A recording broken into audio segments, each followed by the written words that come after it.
सुप्रभात दोस्तों, नमस्कार सभी को। आज की 28 अगस्त की जो भी दी हिंदू की मुख्य खबरें हैं उन सभी को एनालिसिस करते हैं बहुत अच्छी तरीके से, और अगले 20 मिनट में आप पूरे दी हिंदू को बहुत अच्छे से आपको डिलीवर कर दिया जाएगा। और इसका जो PDF है वो आपको टेलीग्राम चैनल है जर्नी टू IAS उस पर मिल जाएगा।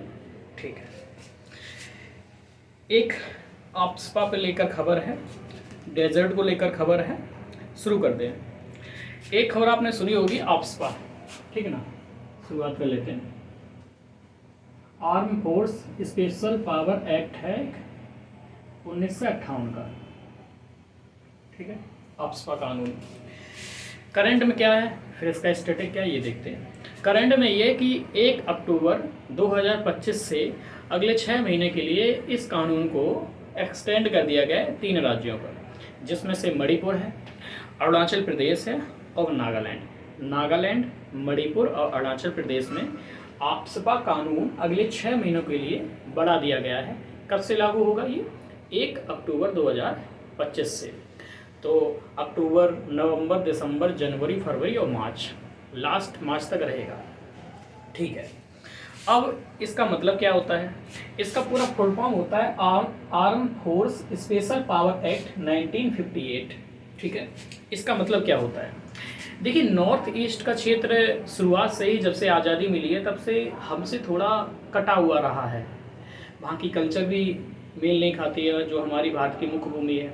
वहाँ के जो तौर तरीके होते हैं और भी चीज़ें, तो आए दिन वहाँ पे एक नया देश बनाने की मांग चलती है। कोई कहता है नागालैंड एक देश बनाएंगे, जिसमें कहते हैं कि आपका नॉर्थ ईस्ट का कुछ क्षेत्र मिलाएंगे, कुछ म्यांमार के मिलाएंगे, नागालैंड बनाएंगे। कोई नए राज्य की मांग करता है, कोई नए देश की मांग करता है। तो खूब इंसर्जेंसी वहाँ पे होती रहती है, मिलिटेंसी होती रहती है। तो भारत की संप्रभुता और अखंडता को बनाए रखने के लिए ये कानून पारित किया गया था पार्लियामेंट में 1928 में। उस समय जवाहरलाल नेहरू की गवर्नमेंट थी। जब वहाँ पे लॉ एंड ऑर्डर बहुत बिगड़ जाता है, पुलिस वहाँ पे प्रशासन व्यवस्था को नहीं संभाल पा रही है, बहुत ज़्यादा दंगे हो रहे हैं, बहुत ज़्यादा वहाँ पे लूट मार हो रही है, ठीक है, इंसर्जेंसी ज़्यादा हो रही है, ये सारी चीज़ें जब हो जाती हैं तो पुलिस वहाँ की नहीं संभाल पाती है। तो सेंट्रल गवर्नमेंट फिर इस कानून का यूज करती है, ठीक है, इनकी देश की सुरक्षा के लिए, देश को एक रखने के लिए, देश की संप्रभुता को रखने के लिए। क्योंकि ये क्षेत्र ऐसा भी है जो आसपास जो देश हैं, जैसा चीन है वो तो दुश्मन देश है ही आपका हमारा, तो ये भी प्रमोट करते हैं इंसर्जेंसी करने के लिए। तो ये सारी चीज़ें हैं। तो यूनियन गवर्नमेंट के पास एक कानून है ये वाला। इस कानून की सेक्शन 3 है, धारा 3 का प्रयोग करते हुए सेंट्रल गवर्नमेंट संबंधित क्षेत्र को डिस्टर्ब्ड एरिया घोषित कर देती है। ये क्षेत्र अशांत क्षेत्र है, डिस्टर्ब एरिया घोषित कर देती है। कौन सी सेक्शन है? सेक्शन 3 है।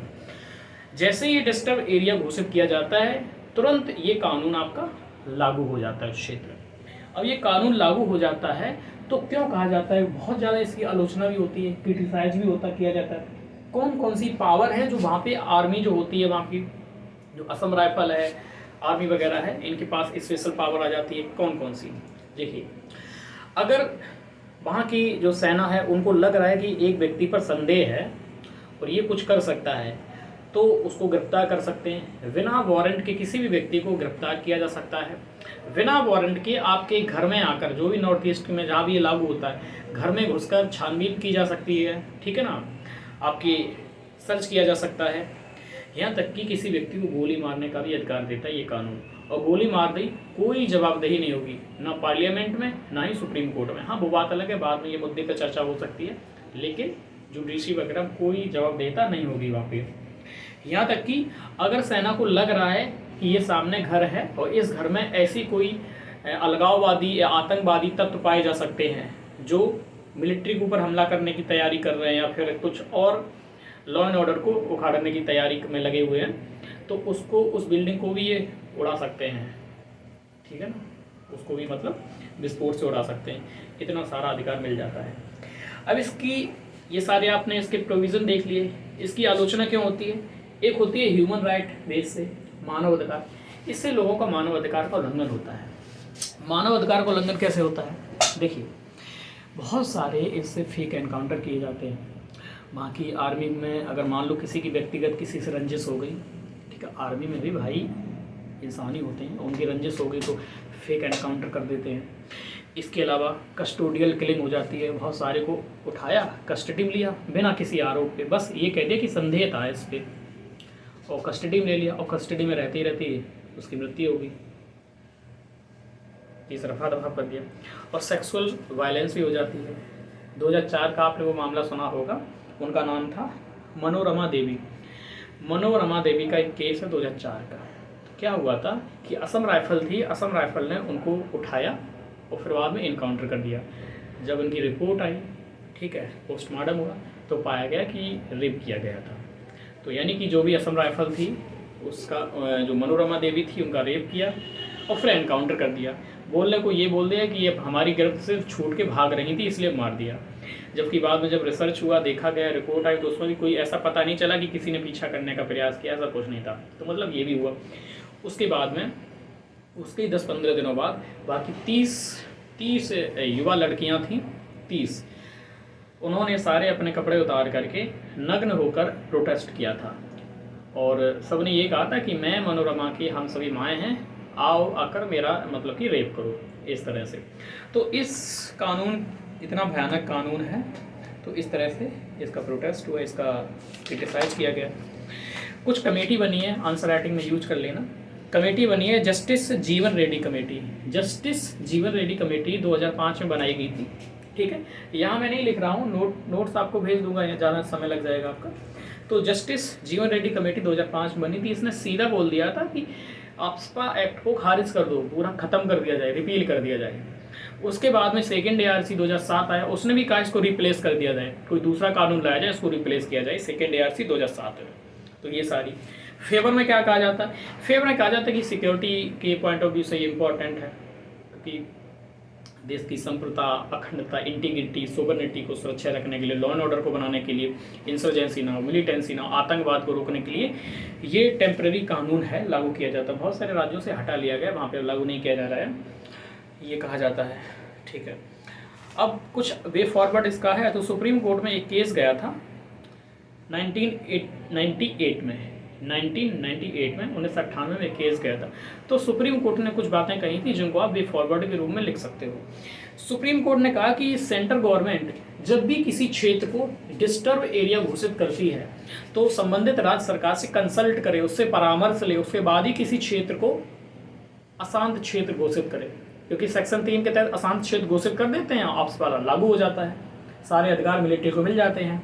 तो ये क्या, और साथ ही साथ ये कहा कि एक बार ये कानून लागू कर दिया तो ऐसा नहीं है कि ये अनंत काल तक ये बना रहेगा। हर 6 महीने के बाद इसका रिव्यू किया जाए कि क्या प्रगति हुई है, और लग रहा है कि अगर प्रगति हुई है तो इसको हटा दिया जाए फिर। इसके अलावा ये भी कहा कि ये जो कानून होगा जांच के दायरे में आएगा, जुडिशियल रिव्यू के दायरे में आएगा, हम इसकी न्यायिक जांच कर सकते हैं। ये वे फॉरवर्ड था। तो ये खबर आई होप आपकी क्लियर हुई होगी काफ़ी ठीक तरीके से। मैं 1 सेकंड के लिए देख लेता हूँ, लाइव अपना चल रहा है। Good morning to all of you. Video को लाइक कर दीजिए सभी लोग, वीडियो को लाइक कर दीजिए, चैनल को सब्सक्राइब कर लीजिए, ठीक है। अगली खबर क्या है? अगली एक और बड़ी खबर है, थार डेजर्ट को लेकर आ रही है। देखिए, थार डेजर्ट जो है आपके हमारे भारत और पाकिस्तान में इसका विस्तार है। भारत के कई सारे राज्य हैं, जैसे कि राजस्थान तो है ही मुख्य तौर पे, पंजाब है, कुछ हरियाणा है, इवन दिल्ली भी है, मध्य प्रदेश है, गुजरात है, और भी 1-2 राज्य हैं यहाँ पर है। अब इसका एक्सपेंशन हो रहा है, इवन इसका जो एक्सपेंशन हो रहा है ये दिल्ली NCR तक आ रहा है। जो डेजर्ट है उसका एक्सपेंशन हो रहा है, यानी कि डेजर्टिफिकेशन हो रहा है, मरुस्थलीकरण हो रहा है, जो कि हमारे लिए एक अच्छी बात नहीं है। क्योंकि एक तरफ हमारी आबादी बढ़ रही है, दूसरी तरफ डेजर्टिफिकेशन हो रहा है, तो हम अपनी इतनी बड़ी आबादी को खाना कहाँ से खिलाएंगे, फूड सिक्योरिटी कैसे उनकी सुनिश्चित करेंगे, सबसे बड़ा सवाल है। तो ये कारण क्या है इसका, फिर इसका संकट क्या है, और इसके लिए नई तकनीकी ईजाद की गई है, उस टेक्नोलॉजी को क्या है। यहाँ से मेंस का क्वेश्चन बन सकता है और पीटी का बन सकता है टेक्नोलॉजी से लेकर। देखिए, कारण क्या है? अरावली रेंज पहले हुआ करती थी, अभी भी है। अरावली रेंज एक बैरियर का काम किया करती थी, कि जैसे कि ये डेजर्ट है, मान लो यहाँ पे डेजर्ट है, मार्कर काम गया मेरा, ये है, मान लो ये डेजर्ट है, ठीक है, और ये अरावली रेंज है। तो इससे इधर एक्सपेंशन अगर होगा ना तो यहीं तक हो पाएगा, यहाँ तक, यहाँ नहीं आ पाएगा। अब ये जो है वो ये जो अरावली रेंज है ख़त्म होती जा रही है, यानी कि घिसती जा रही है, ऊंचाई थी उसकी घिसती जा रही है। तो अब ये एक्सपेंशन आगे बढ़ रहा है। ये भी पहले ये बैरियर के रूप में काम करता है। रेनफॉल का पैटर्न बदल रहा है। रेनफॉल थोड़ा बहुत हो जाती थी तो डेजर्टिफिकेशन नहीं होगा जब रेनफॉल थोड़ी ठीक हो जाएगी, लेकिन अब वो भी कम हो रही है। सैंड ड्यून का स्प्रेड हो रहा है। सैंड ड्यून का मतलब रेतीले टीले होते हैं।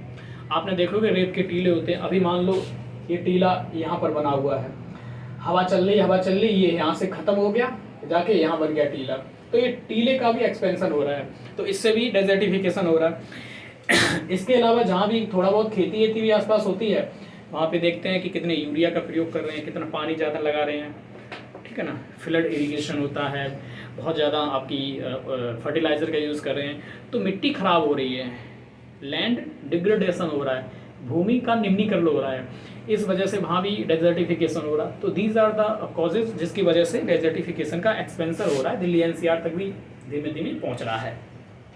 संकट क्या है इससे, थ्रेट क्या है? संकट ये है कि सबसे पहले फूड सिक्योरिटी कैसे फुलफिल करोगे अपने लोगों की। 150 करोड़ आबादी हो चुकी है लगभग, है ना। ऊपर से क्लाइमेट चेंज हो रहा है, ऊपर से नदियाँ सूख रही हैं, ऊपर से डेजर्टिफिकेशन और हो रहा है, कैसे टैकल करोगे? इकोलॉजिकल इम्बैलेंस हो रहा है, ठीक, क्लाइमेट चेंज हो ही रहा है, यहाँ पे वन वगैरह है, घास वगैरह वो भी खत्म हो रही है, तो क्लाइमेट चेंज और ज़्यादा बढ़ेगा, ये सारी चीज़ें। तो इसके लिए एक टेक्नोलॉजी आई है, उस टेक्नोलॉजी का नाम है बायो फॉर्मुलेशन और पॉलीमर्स। बायो फॉर्मुलेशन और पॉलीमर्स, ये क्या है समझिए। पॉलीमर्स समझिए पहले, फिर उसको, ये दोनों मिला के ही काम होगा। पॉलीमर्स जो होता है एक प्रकार सा ग्लू होता है, ग्लू जो गोंद होता है, गोंद। तो पॉलीमर्स क्या करेगा? पॉलीमर्स जो बालू के जो पार्टिकल होते हैं छोटे छोटे, उनको जोड़ेगा, उनको चिपका देगा एक दूसरे से, क्योंकि बालू में पानी गिरता है, सूख जाता है, ठहरता ही नहीं है, तो डेजर्ट बना रहता है, डेजर्ट का एक्सपेंशन होता है। तो बालू के पार्टिकल्स होंगे, उनको चिपका देगा गोंद की तरह, जो ग्लू की तरह ये काम करेगा पॉलीमर्स, ठीक है। और उसके बाद में जो एक सॉइल जैसा स्ट्रक्चर इसका बनाएगा, मिट्टी जैसी आप आसपास में गुथी हुई होती है, चिपकी हुई होती है, उस जैसा स्ट्रक्चर बनाएगा। इससे क्या होगा, जो वाटर रिटेंशन है वो होने लगा, यानी कि पानी बना रहेगा। जो सूख जाता था, वहाँ पे डेजर्ट में पानी गिरता है, बूंद सूख जाती थी, वहाँ पे पानी लंबे समय तक बना रहेगा, नमी बनी रहेगी, तो मिट्टी एक प्रकार से मिट्टी का एक सॉइल का स्ट्रक्चर बन गया, ठीक है। इतना हो गया। ये बाइंडिंग एजेंट की तरह काम करता है, जो पॉलीमर्स होता है, ये काम करेगा। इसके बाद दूसरा नंबर आएगा बायो फॉर्मुलेशन का। बायो फॉर्मुलेशन क्या करेगा? बायो फॉर्मुलेशन का मतलब होता है कि एक गुड बैक्टीरिया होते हैं, अच्छे वाले बैक्टीरिया होते हैं, कुछ खराब बैक्टीरिया होते हैं, कुछ गुड बैक्टीरिया होते हैं। तो अच्छे जो बैक्टीरिया होते हैं उनको मिट्टी में छोड़ा जाएगा। ये बैक्टीरिया मिट्टी में नाइट्रोजन फिक्सेशन का काम करेंगे, नाइट्रोजन का स्थिरीकरण करेंगे, क्योंकि नाइट्रोजन 78% है एनवायरमेंट में, लेकिन उसका सीधा पौधे यूज नहीं कर पाते हैं। नाइट्रोजन का फिक्सेशन होता है और नाइट्रेट में बदलते हैं, तब उसका प्रयोग होता है। तो नाइट्रोजन फिक्सेशन का काम करेंगे ये बैक्टीरिया। अब क्या हुआ, पॉलीमर्स ने एक सॉइल का स्ट्रक्चर, मिट्टी की संरचना बना दी। इन्होंने नाइट्रोजन फिक्सेशन कर दिया, जो पौधों की वृद्धि में विकास के लिए जरूरी है। अब तीसरे नंबर, ठीक है, तो ये टेक्नोलॉजी ने अपना काम कर दिया। क्या कर दिया? क्रॉस लिंकिंग सैंड पार्टिकल्स को जोड़ दिया, वाटर रिटेंशन हो गया, क्योंकि पॉलीमर्स होते हैं एब्जॉर्ब कर लेते हैं पानी को, और बायो फॉर्मुलेशन भी हो गया, गुड बैक्टीरिया, नाइट्रोजन फिक्सेशन। अब मिट्टी बनके तैयार होगी। अब कुछ फसलें हैं जिनको लैब में भी टेस्ट कर लिया गया, बना लिया गया। अब उन फसलों की रोपाई की जाएगी वहाँ पे, जैसे बाजरा हुआ, गेहूँ हुआ, ग्वार हुआ, गम हुआ, चिकपी हुआ, इन सबको किया जाएगा। तो अब क्या हुआ, मिट्टी बन गई, पानी भी रहने लगा और ये फसल भी कर दी। तो ऐसे जो डेजर्टिफिकेशन बढ़ रहा था, इसको रोका जाएगा। आई होप पूरी आपको कॉन्सेप्ट क्लियर हुआ होगा। इस तरह से मेंस में लिख सकते हैं और राइटिंग में यूज कर सकते हैं आपका, और पीटी में तो आ ही जाएगा, ठीक है। 2 खबरें इंपॉर्टेंट हो गई। अगली जो खबर है वो मटर को लेकर है, छोटी सी खबर है, कल छूट गई, मैंने बोला था बता दूंगा। येलो मटर, हमारे यहाँ येलो मटर जो पीली मटर होती है, येलो पीली मटर हमारे यहाँ कमी है अभी फिलहाल में, तो हम इंपोर्ट करेंगे। तो भारत सरकार ने कहा कि इंपोर्ट जो ड्यूटी वगैरह थी वो सब हटा देंगे, इंपोर्ट होगी। और हमारे यहाँ के फार्मर्स हैं वो प्रोटेस्ट करेंगे, उन्होंने थोड़ा नाराज़गी व्यक्त की है, क्योंकि बाहर से सस्ती आयात हो जाएगी तो यहाँ के किसानों को तो नुकसान हो जाएगा। अब कैसे नुकसान होगा ये आप सब बात समझिए, बेसिक पढ़िए, नहीं तो ये पढ़ाएंगे तो बहुत लंबी क्लास होगी। तो इसके बारे में देख लो क्या है। पीली मटर रबी की फसल होती है, रबी सीजन में होती है। जैसे ये नाइट्रोजन फिक्सेशन भी करती है, क्योंकि इनके जो जड़ें होती है उनमें छोटे छोटे दाने होते हैं, उनमें राइजोबियम नामक बैक्टीरिया होते हैं, यही होते हैं गुड बैक्टीरिया। ये नाइट्रोजन फिक्सेशन करते हैं एनवायरनमेंट की, मिट्टी को अच्छा करते हैं। तो रबी फसल होती है, नाइट्रोजन फिक्सेशन करती है। कनाडा और रसिया में खूब होती है ये येलो मटर, कनाडा रसिया में खूब होती है, वो हमें एक्सपोर्ट करता है, हम इंपोर्ट करते हैं वहाँ से। जब आयात करेंगे तो नुकसान क्या होगा, फार्मर्स को नुकसान होगा, क्योंकि वो अपनी फिर उनकी बाहर की तुलना में थोड़ा महंगा होगा, कैसे बेचेंगे। साथ ही साथ जब फार्मर्स को लगेगा हमें नुकसान हो रहा है किसानों को, तो वो क्रॉप को शिफ्ट करने के लिए मजबूर हो जाएंगे। वो सोचेंगे इससे अच्छा मक्के का उत्पादन करते हैं, इससे अच्छा बाजरे का उत्पादन कर लेते हैं और फसल का उत्पादन कर लेते हैं। जब बाहर से ही आयात हो रही है ये मटर, हमें नुकसान हो रहा है, तो हम वो फसल क्यों उगाएंगे, हम दूसरी फसल उगा लेंगे। तो ये सारी चीज़ें इतना ध्यान रखिएगा, पीटी के पॉइंट ऑफ व्यू से इम्पोर्टेंट है बस, और कुछ नहीं। हाँ, जो आपसपा वाली है वो मेंस के हिसाब से, इसलिए मैंने सारे प्रोज कॉन्स और उसकी जो भी चीज़ें हैं सारी बता दी मैंने, उससे आपका पूरा आंसर हो जाएगा। R&D को लेकर एक खबर आ रही है। देखिए R&D क्यों जरूरी है, रिसर्च एंड डेवलपमेंट क्यों जरूरी है। देखिए रिसर्च एंड डेवलपमेंट से ही नई नई तकनीकी का अन्वेषण होता है, खोज होती है नई नई तकनीकी। आज हम टेक्नोलॉजी में, तकनीकी में आगे क्यों नहीं हैं, हम डेवलप्ड कंट्री क्यों नहीं बन पा रहे, क्योंकि हम एक बहुत बड़ा फैक्टर है कि हम शोध में काम नहीं कर रहे। शोध एवं विकास R&D, रिसर्च एंड डेवलपमेंट में हम निवेश ही नहीं ज़्यादा कर रहे हैं। हम अपनी GDP का 0.6%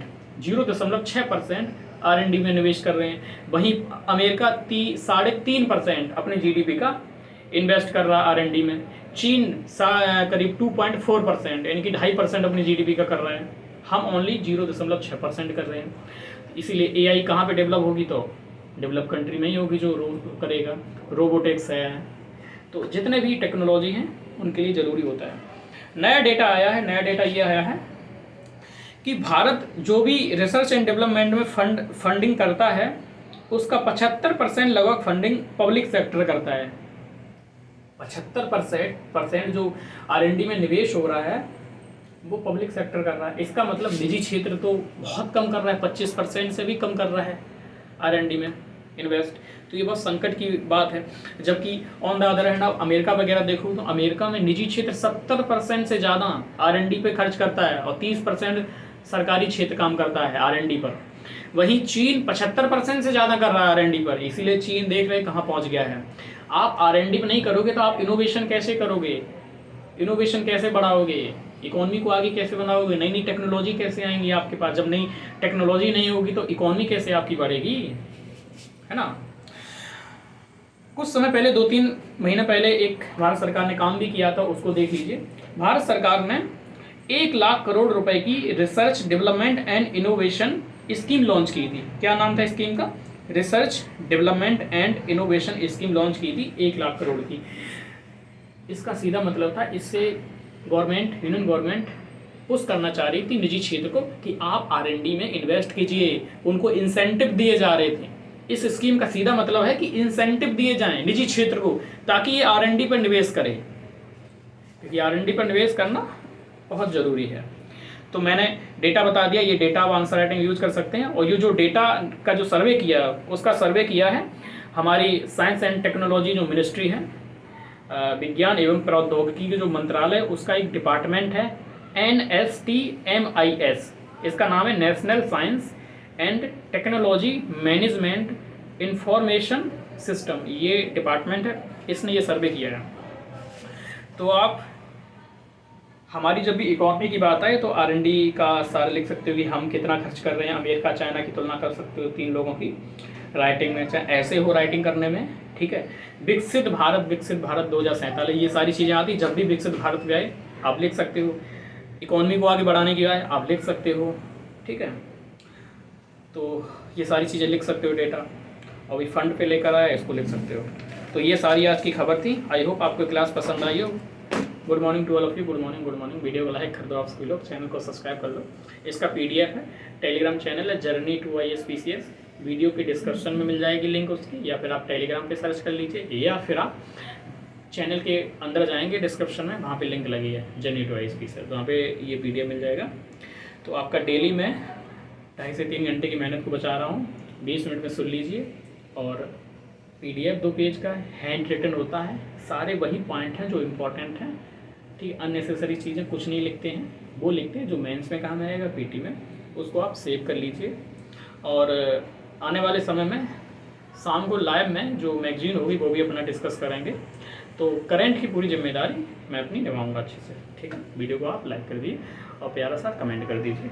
और हाँ, एक कल वाली जो करंट थी उससे क्वेश्चन पूछ लें ताकि लगे कि आपने सही से सुना है करंट को।